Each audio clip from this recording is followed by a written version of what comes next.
Welcome to Buckets. My name is Matt Moore. I'm the senior NBA writer for the Action Network. I'm joined by Sean Little, who I haven't talked to in a minute. You can find him on Twitter at Chicago Flow and in the Action Network app. And this is your MVP Price Finder episode.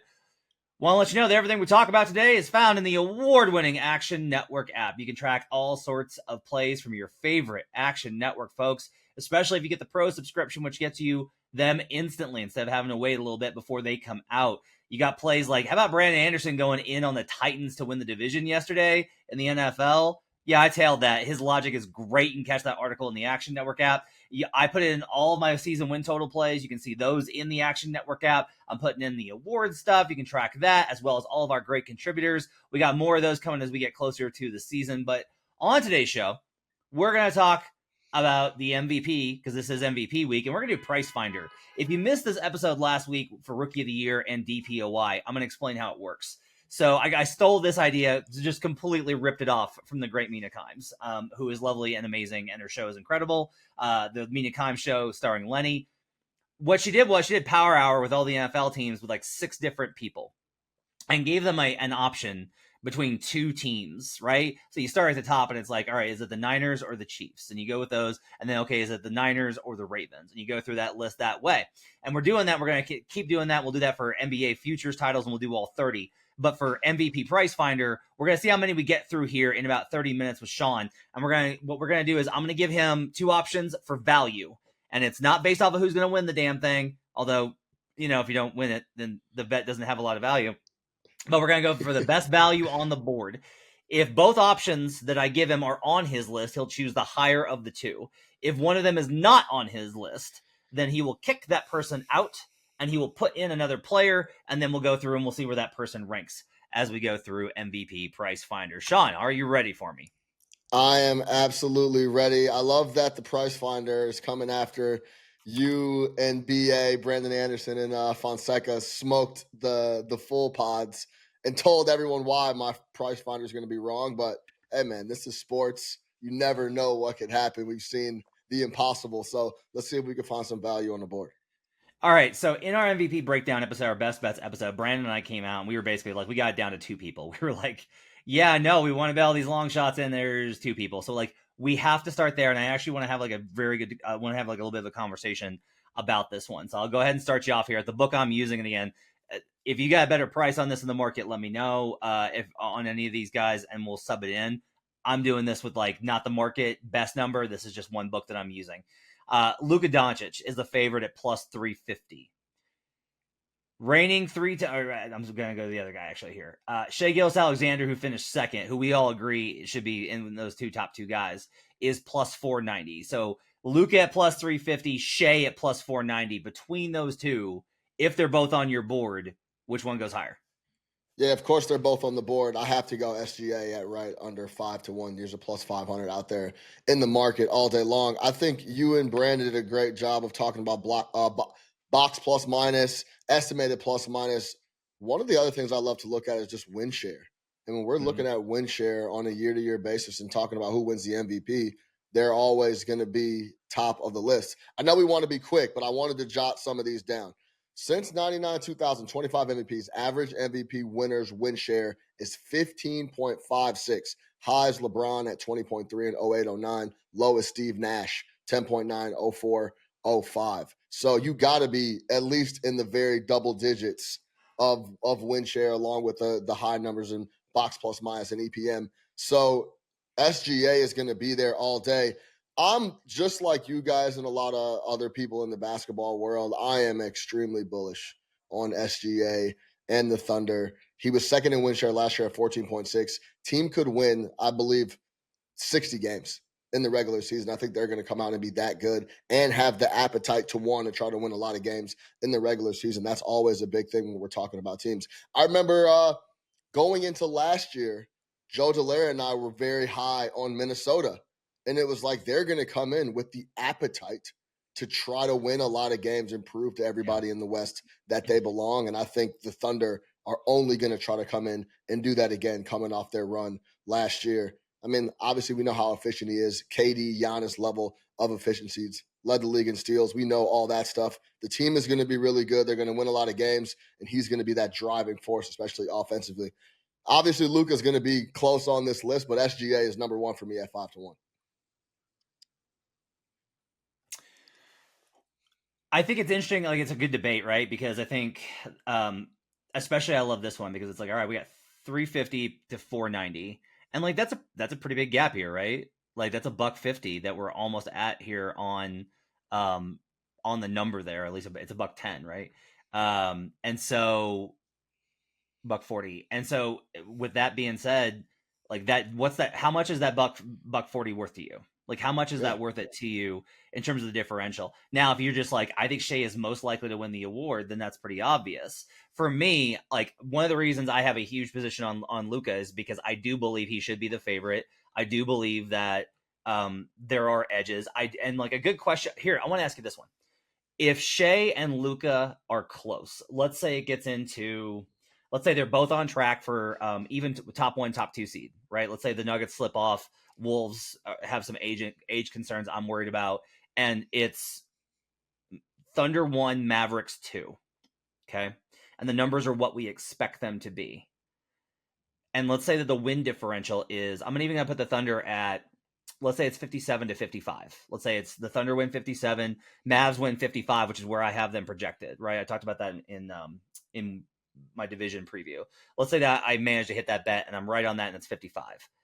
If that's the situation, who do you think gets the edge there from the voters?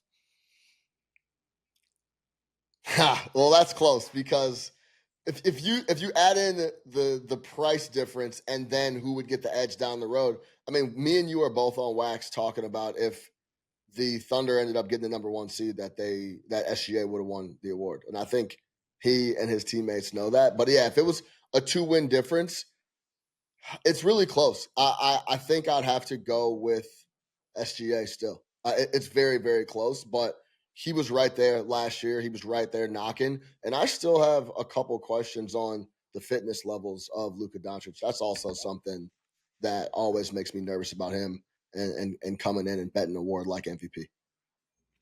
Yeah, and I'll just say, if it's that close, I think Luka wins. And it's because, look, if you just look at the overall, again, I kind of made this argument about him with the one-man army concept. Luka just does so goddamn much. Shai's going to have great numbers, right? But Shai's not going to, like, there's a legitimate chance that Luka averages 33 points a game with a triple-double, right? And, like, Russ led the league in scoring while averaging a triple-double. If people forget about that part, like, that's one of the things that really annoys me is, like, people forget that Russ led the league in scoring. Yeah. But he did that on a middling team with a not good offense. Luka might do that for a top 5 offense that wins 55 games. And like that's kind of the gap with the Luka's efficiency. The rebounding here is to me is a very big component where look, I'm never a rebound guy. Like I think there are very key sequences. Like the technique of rebounding really matters to me. But I think there's so many ways for you to just grab random boards and tell your you get a lot of cheap boards, no doubt. Yeah, just don't grab that. Don't grab it off of the free throw. Shit like that. You can gamify those numbers, and everybody kind of gamifies their numbers in the league, especially at the star level. But that's going to look really good on an overall resume, and it's going to boost his box plus minus, and it's going to boost his EPM, and it's going to boost all these numbers. Like one of the reasons we didn't really get into on the pod. One of the reasons why Jokic's BPM is so much higher than his EPM is BPM values rebounds a lot. Like it's a massive deal. And guess what? Nikola Jokic grabs a metric ton of rebounds. He's the rebounder on the team and nobody really tries. Like Aaron and MPJ give a good like effort to help out Nikola, but that's it. So I do think that if it's between those two, Luka would be one for me. But you've got Shai SGA number one. So let's see if Luka can go ahead and hold up here because you did mention some of the conditioning efforts. Nikola Jokic is 4-1 at the book I'm using. So we got 4-1 versus Luka at plus 350 between the 3-time MVP who's turning 30 this season and Luka Doncic. Who do you have number 2? Yeah, I got Luka ahead of Jokic purely on the fact that there's politics involved, there's narratives involved. The big fella Jokic has won 3 or 4. And if you can't tell, if a guy is the favorite to win the MVP every single year out, people want to give it to him. People want to vote for him. He's been involved in the NBA, and I don't want to. I hate the NBA face of the NBA conversation, but he's been one of the superstars going on multiple years now. Going back to the bubble, we know all about what Luka's been doing for years now, and it's almost like we're waiting for Luka to hold up and have that year where it's 33, 9, and 11. And it's like, see, of course Luka's the MVP. Here's the award. He does it all. His usage is 35%. Why wouldn't this guy be the MVP? So purely off of that, and they're going to win a lot of games. I think Kyrie coming to town, is it going to work? We don't know, but we're going to try it. He's one of the best players in the league. Let's go get him. It worked. We figured it out now. Lively is also another piece that works. We added the guys at the break, PJ, the Washington, that works. We added DJJ, that works, right? That worked last year. So those things, I think they found the mix, and now Luka's like, maybe we actually have a chance to compete in the West against these guys. If he has a monster year, which I expect, he's going to get the look, I believe, before Jokic, a guy that we know can put up numbers night in, night out. It all depends on how interested he is. Yeah, I think I can't put them in the same tier. Like I said, I mean, look, it's very obvious if you listen to the show this week. I've got SGA. We talked about SGA and Luka at the top. Yeah. And I will say, so here's an NFL tangent. I was on Falcons on Monday night versus the Philadelphia Eagles, and a big reason was because like the entire week I listened to the smart, sharp discourse just completely shit on the Falcons. Just completely like, I don't know if Kirk Cousins may just be done, and I was just like, this is like these are the smart people, and they're in line with the sharp bettors that are moving the market. This is wrong. I'm going the other way. Like you just cannot overreact this much to 1 week. You got to go the other way. I say all that to say that on the NBA side, while I'm not the sharpest bettor in the universe, I am in line with a lot of the smart analysts, quote unquote, that you're going to hear from in the media. And like, we're all going to be high on the Thunder. Everyone's going to be high on the Thunder. There's no way to not be high on Oklahoma City. They got the 1 seed last year when they were the youngest team in the league. They're older, they're better, and they added 2 key pieces in Caruso and Hartenstein. There's zero way for you to be like, you can't be like, well, I really like the roster, but the coach sucks. No, wait, he's awesome. Like across the board, there's nothing to dislike about the Oklahoma City Thunder. Nothing. And that makes me kind of be like, okay, so what if the under is the play? So like, what's the other direction on this? And I think I am kind of in a similar place with the Mavericks, where the fact that there's kind of a sense of like, well, okay, they had this like fluke finals run, but they're probably not going to go back and do that again. They're not that good. And I agree that that was a fluke run, and they won't be as good that way. But when I looked at the numbers, I came out with them being really good this season. So for me, yeah, it's like Shai and Luka. If we were doing tiers for value, even, it would have to be, even though these guys are the top, it's like, really? And it's like, yes, because you're still getting 4 to 1 on this. You're getting Shai at 5 to 1, and you're getting Luka at 3.5 to 1. I got it at like 450 earlier in the off season. It's all working out pretty well. All right, so you got Luka above Yoke. Let's go to the next one, and the classic big man matchup. The last 4 MVPs between these two. Nikola Jokic at plus 400 versus Joel Embiid at plus 650. Who do you like here?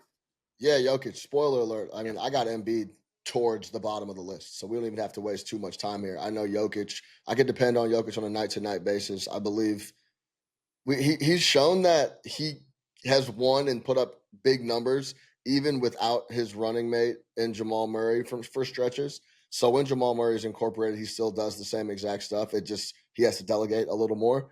Jokic is going to be there every single year if he wants to be. And he's not old enough to not want to be there yet. Or it's going to be one of those things where he needs to sit a bunch of games and potentially won't hit that 65-game mark. So, yeah, Jokic is always going to be on that ballot because he's just too dominant of a player night to night. He's the closest thing I've seen to an unstoppable force the last 4 or 5 years for a long, long time. Just like there's no answer for guys he leaves guys like Anthony Davis, who's one of the best defenders in the league, befuddled. They don't know what to do. They can't do anything, and these are the best in the world. So, yeah, of course, Jokic is going to be there. All right. I'm going to bump Embiid, and you let me know if I need to put Embiid back into these rankings, okay? Yeah. So I'm going to go ahead and bump Embiid off, and we're going to move on, and we're going to go Jokic is now third. Let's move to Giannis Antetokounmpo at plus 850. And I'm actually going to skip one, and I'm going to go to Giannis at 850, Jalen Brunson at 15-1. Jalen, who finished fifth on MVP last season. Giannis is the last of the big five, as we kind of called them. So Giannis plus 850 versus New York's own Jalen Brunson at 15-1. Yeah, I have Giannis ahead of Jalen Brunson here because I was very impressed, along with everybody else, with what Giannis was able to do through a little bit of turbulence that he may or may not have created. You can argue that on a different pod, but still, through a lot of stuff that was going on when it came to playing ball on the floor, he was spectacular. And when we're talking about a guy that hunts rebounds and hunts stats, there's proof in the pudding that Giannis will try to fill up a box score when he feels like he can potentially pick off some easy spots to do so. So Giannis is going to be ahead. And also, I think the whole MVP conversation is very interesting because you can't be – it's very rare that you're really good on a really good team because the really good team's win the championship, right? So, like, if you go back and look, the guys that have won the championship and the MVP since 99-2000, there's only been 5. So, including 99-2000, we're talking about Shaq, Tim Duncan in 02-03, LeBron 11-12, Bron 12-13, and then Steph 14-15. So, there has to be this element of you are sensational and you are just dragging a team that without you would have absolutely they wouldn't even be in the picture or even being talked about, right? It's very rare that you're the best guy on a team that can win the championship. Just doesn't happen very much. I think that's dinged Jayson Tatum last year and over the years. And I believe this year that's going to ding Jalen Brunson because he's not going to have to do as much as he did last year. And that team is deep and overall going to be very good. It was clear last year in the playoffs that Jalen Brunson was just carrying the load and dragging those guys. You're not going to see that this year. And when it comes to winning MVP, you get dinged for that. I think Giannis has a lot better chance of the storyline being he's dragging old Middleton and he's dragging all these guys to the potentially a top 2-3 seed in the East, and that would get him the nod over Brunson, in my opinion. Okay. Let's do Jalen Brunson. This is a tough one for me to choose between because of where the odds are. And I got to go for this.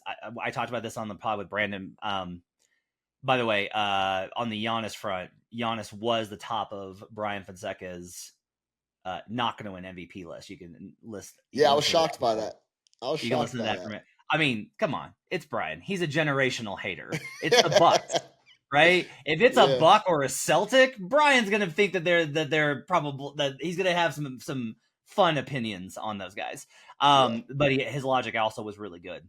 Jalen at 15-1, and I'm gonna put him against Jayson Tatum, who's all the way down at 27-1. So Jalen Brunson or Jayson Tatum. Jalen at 15-1, Jayson Tatum 27-1. Which one do you choose between? Yeah, I have Brunson ahead of Tatum just by a notch. So he's right below him in the list of the top 10 I have on the Price Finder. It is a really good number though. If we are in the belief that the title is now won, even though I got in a scuffle on Twitter about Tatum potentially still not showing up in bigger spots throughout his career, that was all I was getting at. Was there's pinpoint spots you can point at where I needed more out of Jayson Tatum. Maybe he shows up this year and it is just like, I'm loose, we won, I don't have shit to prove to anyone, and I can come out and play. Then maybe it is one of those situations where he gets extremely busy. They continue to stack up wins. They continue to push 65 win pace and they're unstoppable. And he continues to create and hits that 25 point per game mark that is necessary to win MVP, he could get into that conversation. But him and Brunson are right there. I would say that Brunson has a lot of different things going in his direction, where offensively he still is going to have a ton of the load for the New York Knicks, whereas Tatum just offensively isn't going to have that load. And that usually people like to see guys that can score on good teams that can fill it up. Those are the guys that win the awards. So that's the only knock that I would have for Tatum. The price is really good, but he also has a lot of help. So I'll just say this. Price finder is a little bit different because it's like most valuable, most likely, etc. And those are closely tied. If you just told me I want you to make a list of the top 10 the best values on the board for MVP, I'd have Jayson Tatum third. This number is fucking preposterous. 27 to 1 for a guy that has finished on ballot multiple years. Yes, he got 6 last year, but he finished like on the list, right? Like it was him or Brunson. That was the selection for everybody, especially for all NBA. It was all right, do you want Brunson on there or do you want Tatum? In a down year for him individually. Like I understand the idea of like, wait, they won 65 games and were the consensus favorite the entire season, and Tatum didn't sniff MVP, and you think he's going to have a better season than that? And my answer is yes, because Tatum wasn't asked to do as much last year. I talked a lot about this over the last couple of weeks, but I do want to seriously stress it. Tatum took a step back last year. Now, I don't think you can't have him. He's not better value than the top two, right? It's got to be for me, Luka and Shai. Tatum's never going to do what Luka does, ever. But if for whatever reason those guys were ineligible or not in the serious consideration, Tatum, there is a very strong likelihood that things could work out where it rebalances and Tatum takes a bigger role in the offense and Tatum has a more efficient season. And that combination very easily puts him in all of these statistical categories that we look at. I'm not debating that last season doesn't profile that Jayson Tatum is going to win MVP this season. That's absolutely true. What I would argue is that his career trajectory means that at 27 to fucking 1 behind Victor Wembanyama, I will go ahead and say that Jayson Tatum has a lot of value. I think Brunson's a little underrated. Brandon would have Brunson on his never gonna win list. I'm very much higher on Jalen. I think that there's like a narrative push here. If Mikal fits seamlessly and they're just bombing threes off of Jalen passes, like spread pick and roll with Mitch Robinson, Jalen Brunson, nobody gets hurt until April when playing for Tibbs tears everyone apart. That's too late. Jalen Brunson can win MVP this season. It is not that's not going to happen. He'll make ballot. Like Donovan Mitchell is in that category for me where I want to bet him because again, I've talked about this about how Mitchell's probably going to wind up on ballot or could wind up on ballot rather. But like Jalen Brunson could win MVP. Like I would not all be surprised if Jalen Brunson won most valuable player. But Tatum, I think, would shock me even less. Like Tatum would surprise me significantly less given the gap in team performance and what Tatum's capable of. So I would have him much higher. But you have Jalen Brunson slightly above. I already know the answer to this because you told me that Tatum's right below him, but I'll go ahead and ask this. So Jayson Tatum 27 to 1 or Anthony Edwards 14 to 1. Okay, so if we're talking price finder, I think I have Ant-Man ahead of Tatum for a couple reasons. Yeah, for a couple reasons. 50 plus game winner. He checks all the boxes that we talked about. The win share is only a 7.5 last year, but I think if we're talking about the real leap that he is capable of, this could get really spooky. I think you make a really good point about the playoff run and if that is necessary for the public to kind of catch up to where the hoop heads are at when we're talking about Anthony Edwards. And I believe all the things are solidified. They won 56 last year. They'll be at 50 plus again. He had the run last year. He has the shoe and the internet in his pocket. Anthony Edwards has the internet in his pocket. Everybody loves Anthony Edwards. And if he's going to be able to put together a really good team and be that driving force, I disagreed with you on the engine thing, Matt, because I believe he can come in. And that's like the one thing he knows he has to improve on is I have to be aggressive. I have to be that engine offensively. And we've seen the engine turn on, and it's like, okay, I can be that engine. It's just not consistent enough.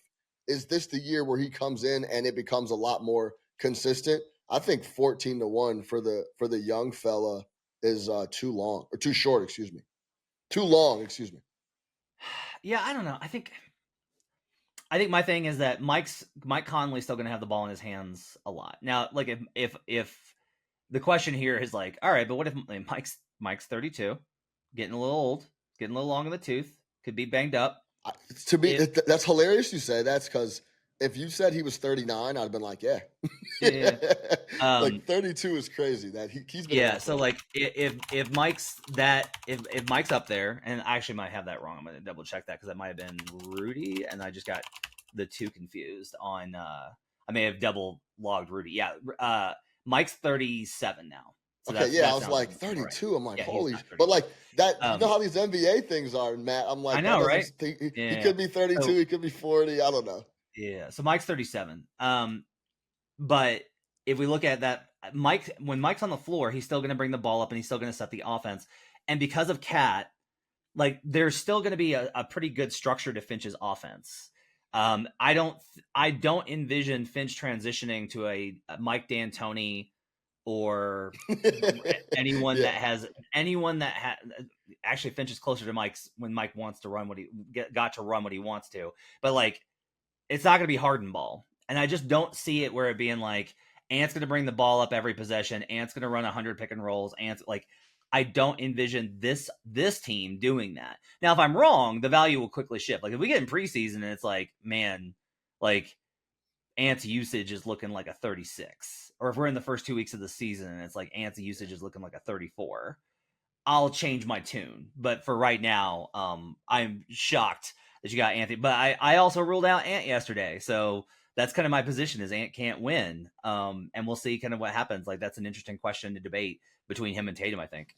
Yeah, coming into the year last year, we were like, is Cat going to give him the keys? And we said he's not going to have a choice because it's Ant-Man squad. I think if he wanted to take the leap, and as a young fella, I think each and every game, I think you can kind of see it in the playoffs, was like, let's see if I can actually do this. Oh, man, maybe I am. This confidence is actually thorough, and it's something to lean on. And he made a lot of things happen. So it's all about the leap, and it's all about him being 14-1 is I actually think it should be closer to like 10-1.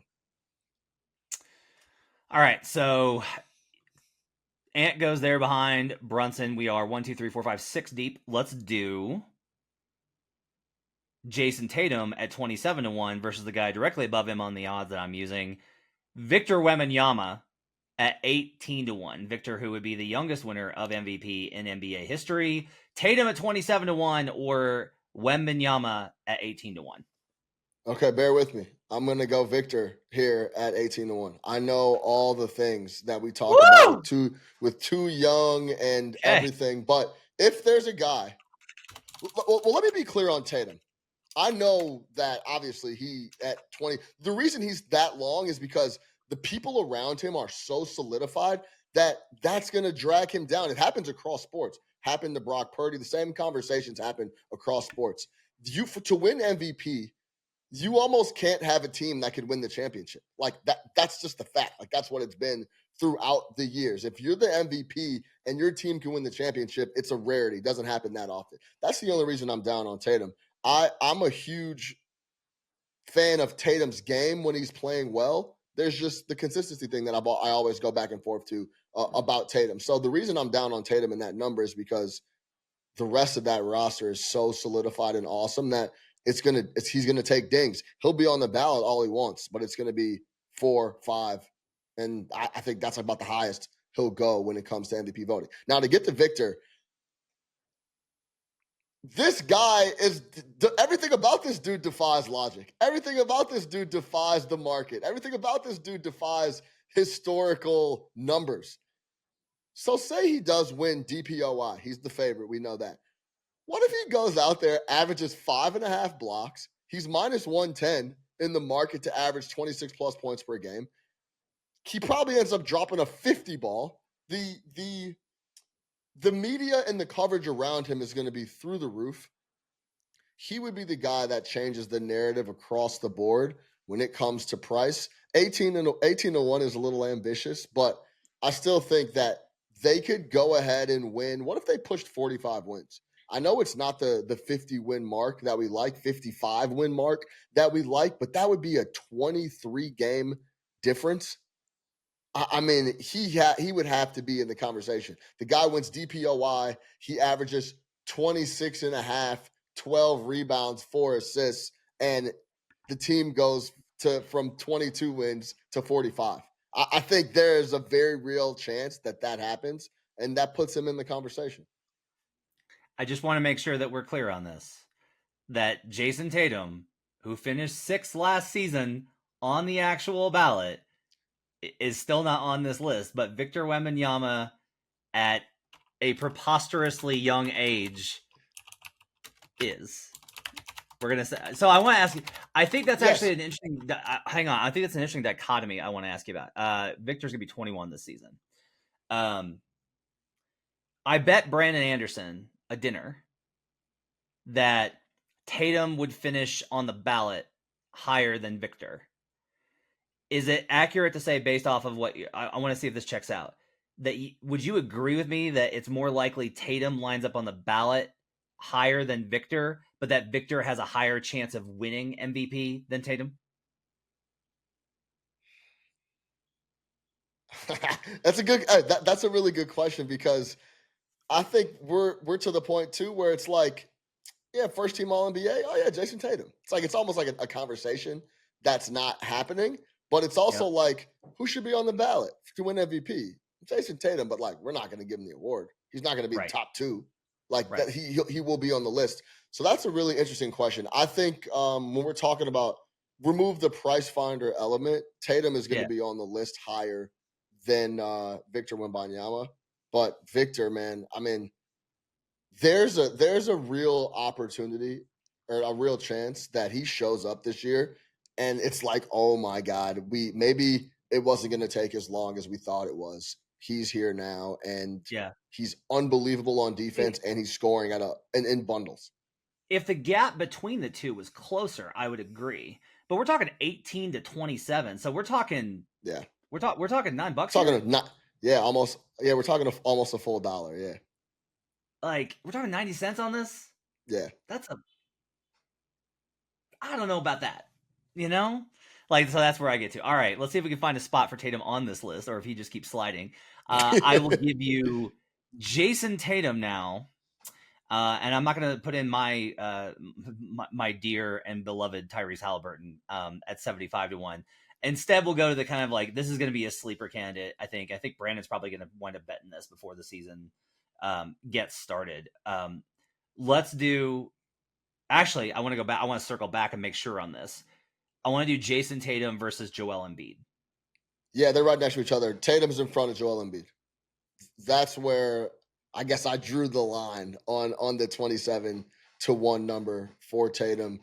I believe very similar situations to go back to just the overall team. I believe Paul George was brought to that team to balance it out and not make him do as much as necessary. And I believe there's a real chance that Tyrese Maxey is nipping at Embiid's coattails for attempts per game. Tyrese Maxey is going to have a huge, huge year, and they're going to defer to him more than they already were towards the end of last year. Of course, you have to worry about Embiid and the injuries, and that element's always at play with Joel. But I wonder, too, how much the NBA community is starting to hate on the free throw baiting and that piece of Joel's game as well. The discourse that when I talk to people, and just the feeling overall that I get, it's like Embiid got his MVP, and it's like, okay, that's it. You guys, we argued about this for years. There's one, and now let's get back to everybody else and what they can bring to the table. So that's the feeling I have for Embiid. That's why I have him so far down the list, between Maxey's elevation, George coming over, and him just having that discourse around him. Winning the MVP for him, it would just, and he's getting older, would just have to be the top priority on his list. All right, so I got Tatum 8th. Let's do. Give me the 2 next guys on your list beyond the ones that we've done. Yeah, this is Price Finder. So I had to go. This is a nasty one, but I went Anthony Davis.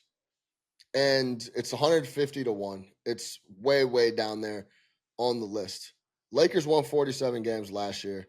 Is it possible that he can be better than LeBron on that team this year? I think there is a chance that could be a possibility. He played 76 games last year, guys. He played 76. He finally started wearing mid tops. He took off the Kobe's. He played 76 last year. His win share was 11.8. That was sixth best in the NBA. Can he finish second in DPOY, maybe behind Victor or Chet or whoever else you want to put up there at 1 or 2? And can he just be better than he has been offensively? Can he incorporate the 3-ball back in his game that has completely disappeared? Maybe. So I think there's a chance where the Lakers can be a lot better and he can be a monster. And at 150 to 1 down towards the end of the list, I think that's a proper placement. All right, and give me your 10th guy on your list. I'm with you, Matty Moore. Sabonis, man. Yeah. Give me Domantas Sabonis 250 to 1. What if they win 50 games, which is very possible, and he leads the league in rebounding, what he did last year, and then averages like 9 assists, 10 assists, and the Sacramento Kings are really good with some of the best clutch players in the NBA, and Fox and DeMar DeRozan.